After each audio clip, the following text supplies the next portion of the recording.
Kabla sijaokoka mimi nilikuwa ninavaa mawigi kama watu wengine. Nilikuwa ninajichubua kama watu wengine wanavyoenenda. Mimi ni mweupe sawa, lakini nilikuwa pia ninajichubua.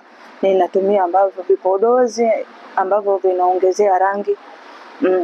Nilikuwa pia ninapaka rangi za midomo, rangi za kucha. Kama ni kuchora ni rangi, kama ni nini. Lakini pia baada ya kujua utakatifu kwamba Mungu ametukataza tusijichore kitu cha namna yote katika miili yetu, nikaja nikajua. Lakini pia nilikuwa ninavaa suruali. Nilikuwa ninavaa suruali kama watu wengine.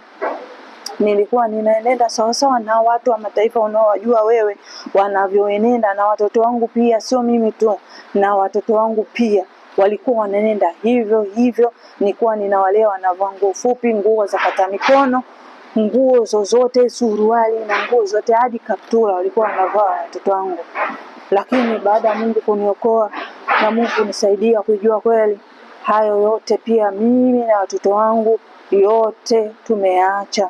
Maana hayo yote ni ya dunia, yote hampi Mungu tukufu.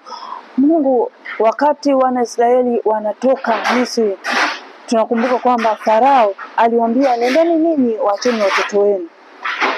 Wanakuja kujifunza kwamba kuna wakati kama mtakatifu unaenda wewe, unaenda katika njia za utakatifu, lakini watoto wako unawaacha nyuma.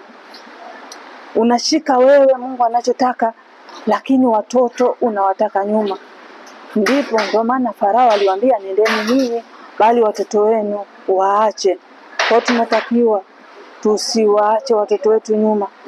Kama wasafiri, wajifunze wewe neno la Mungu, funza na watoto wako pia.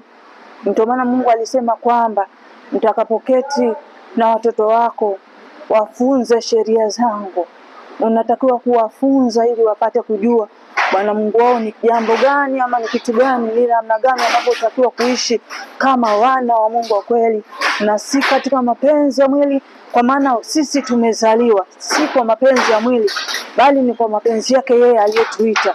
Kwa kama mapenzi yake aliyetuita ametutaka tuwe watakatifu, ndivyo hivyo wewe pamoja na watoto wako wote wafundishe watoto sheria ya Bwana, wafundishe namna wanavyoenenda ili wapate kuzishika. Na ndio maana tumeambiwa kwamba mlee mtoto katika njia impasayo, naye hataiacha hata atakapokuwa mzee.